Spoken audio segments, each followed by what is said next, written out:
Fala, minha rapaziada, saudações tricolores. Vamos falar sobre esses reforços que chegaram em 2024 e até agora não deram uma resposta. E, na minha opinião, alguns deles não precisavam nem ter vindo ao Fluminense se era para apresentar esse futebol horrível que vem apresentando até agora. O Fluminense em 2024 vem com uma campanha muito ruim. Somos, infelizmente, o lanterna do Campeonato Brasileiro com 7 pontos em 14 rodadas.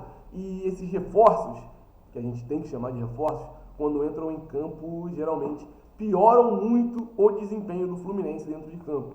E assim, a gente pode tirar alguns jogadores dessa lista de reforços como exceções, que vêm minimamente dando alguma resposta. Só que a grande maioria dos jogadores que vieram para a temporada de 2024 provam que teve um grande erro no planejamento. Só que a gente tem que lembrar também, esses jogadores, a grande maioria deles veio a pedido do nosso antigo treinador Fernando Diniz, que hoje já não faz mais parte do Fluminense, e vieram para, quem sabe, modelar e aprimorar aquele estilo de jogo do Fernando Diniz, mas com o Diniz já não estava dando certo. E eu espero que o Mano Menezes corrija urgentemente e acerte esse time e olhe para esses caras e fale: não tem como vocês continuarem jogando no Fluminense com esse nível de futebol, e dê oportunidade para outros jogadores. A gente vai falar sobre eles, mas antes disso, deixa eu me apresentar para vocês. Me chamo Gabriel Neves, estou aqui no Quintal Tricolor todos os dias trazendo notícia, informação e, claro, deixando sempre a minha opinião para a gente falar muito sobre Fluminense Futebol Clube, que é o mais importante.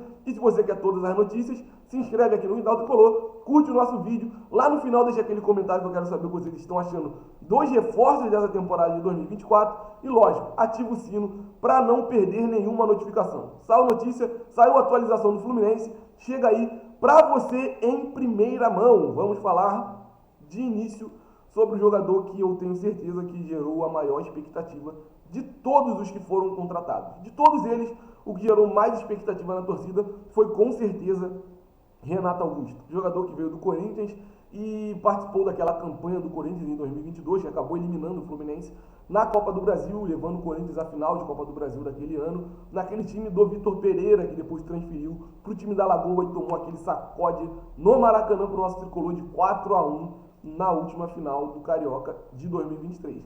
Então, o Renato Augusto veio com uma expectativa muito alta, porque ao longo dos últimos anos, o Fluminense não tinha uma sombra para o Paulo Henrique Ganso. O Paulo Henrique Ganso saía do campo e não tinha alguém para substituí-lo.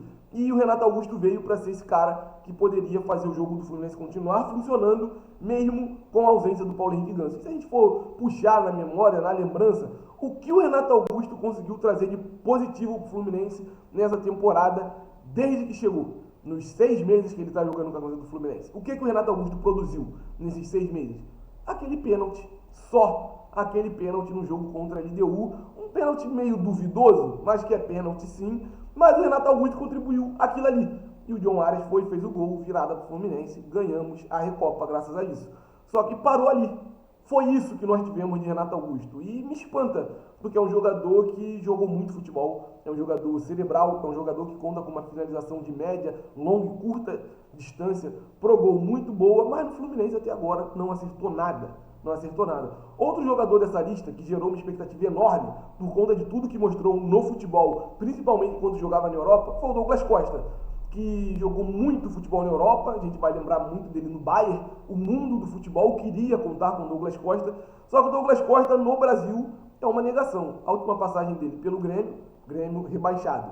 Passagem dele atual pelo Fluminense, zona de rebaixamento, sendo lanterna do Campeonato Brasileiro. É um baita de um pé frio e, olha, não está ajudando muita coisa no Fluminense.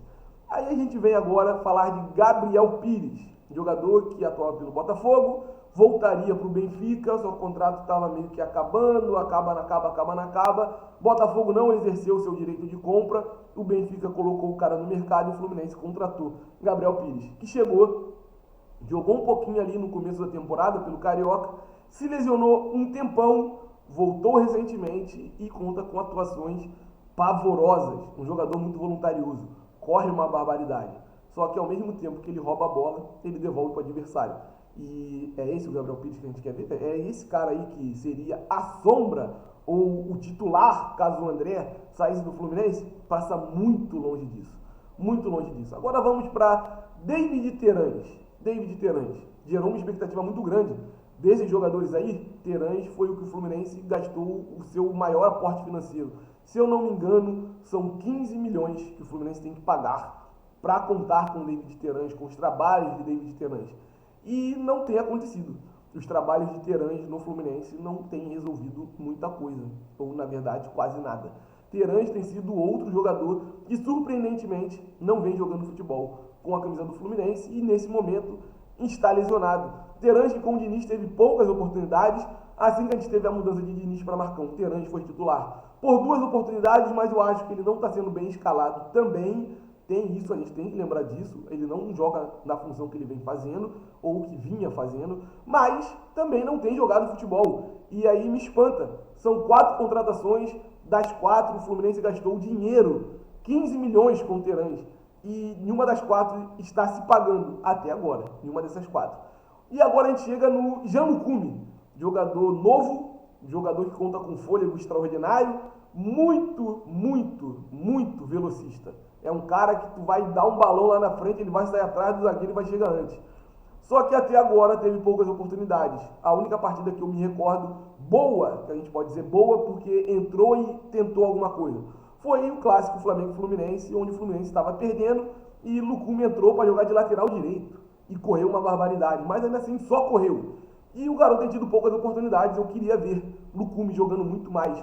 A última atuação dele foi contra o Grêmio, entrou primeiro lance amarelo, fez outra falta, cartão vermelho. Então, para vocês verem, um jogador que a gente está pedindo já há um tempão para jogar, quando entrou em campo, cartão vermelho, ficou suspenso, não entrou em campo na última partida, e a gente espera que com o Mano Menezes ele receba um pouco mais de oportunidade. Agora vamos aos 2 jogadores que, na minha opinião, conseguiram dar alguma resposta. Vou começar pelo Antônio Carlos, tá? Antônio Carlos, zagueiro, veio do MLS, cria de Xerém, Antônio Carlos, passou por Xerém quando era mais novo, foi para a MLS, voltou ao futebol brasileiro para jogar a camisa do Fluminense. Entrou no início do Carioca, a gente meio que desacreditava do cara, mas nesse momento da temporada, junto com o Thiago Santos, vem fazendo uma boa dupla de zaga. Seguro, cobra os jogadores, reclama dentro de campo, pede para que os jogadores participem, cobra raça, cobra vontade. E tem sido uma grata surpresa para mim nesse momento da temporada. No momento de baixa de vários jogadores, o Antônio Carlos vem conseguindo dar uma resposta minimamente para a gente ali. É muito pouco ainda, o Fluminense não vence só por causa da atuação do Antônio Carlos. Mas o Fluminense passa um pouco menos de perrengue graças à atuação segura dele. Tem uma deficiência grande na hora do passe? Tem, mas eu acho que ele é isso, tá? É um jogador que vai destruir as jogadas. Não é um jogador que com a bola no pé vai criar, saindo ali jogando como zagueiro. E a gente chega no Marquinhos, que para mim, de todas essas contratações, Marquinhos que veio por empréstimo do Arsenal, um empréstimo de uma temporada, Marquinhos que chegou do Arsenal, tem jogado muito.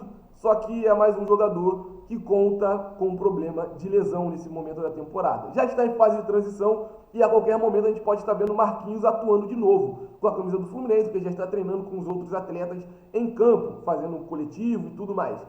Só que, de todos que eu falei, só Marquinhos e Antônio Carlos têm conseguido dar uma resposta minimamente pra gente. E Marquinhos, que já foi mal escalado várias vezes, jogou como lateral um tempão com o Diniz, hora ou outra revezava ali pela ponta direita com Arias, e eu acho que um dos problemas que o Fluminense vai ter para resolver a partir do momento que os dois estiverem ali é isso.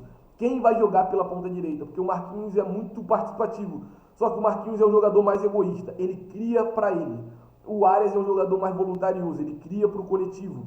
Só que os dois conseguem resolver pelo lado direito. O problema é quando a gente tenta jogar um dos dois para o lado esquerdo, e aí quem vai para o lado esquerdo geralmente apaga e é anulado. E quando o Arias estava pelo lado esquerdo, o Marquinhos estava muito bem. Quando o Arias foi para o lado direito, o Arias ficou muito bem.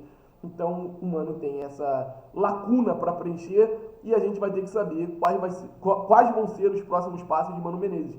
Só que nesse momento me preocupa muito. De 7 contratações que eu trouxe aqui, a gente tem a resposta de 2.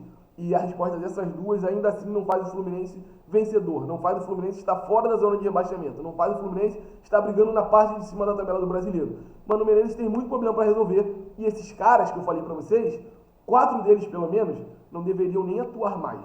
A não ser que eles entendam que eles estão jogando no Fluminense e a gente precisa de futebol. Não precisa de jogador para entrar em campo e piorar o rendimento da equipe. Porque a equipe do Fluminense em 2024 tem um desempenho pior do que um dos brasileiros mais pavorosos que eu vi, início de brasileiro mais pavorosos que eu vi do Fluminense, que foi de 2009, onde a gente se salva naquela reta final, ganhando de todo mundo. Então o Fluminense tem que melhorar muita coisa aí. Gabriel Pires, Renato Augusto, Douglas Costa, não tem como. Não tem como que esses caras continuem jogando. Terãs, de repente, voltando de lesão, pode ajudar alguma coisa, pode tentar alguma coisa, mas os outros três eu quero ver longe do Fluminense. Saudações tricolores, espero o comentário de vocês aí, para poder saber o que vocês estão achando desses jogadores do Fluminense. Será que tem solução? Será que tem como eles jogarem?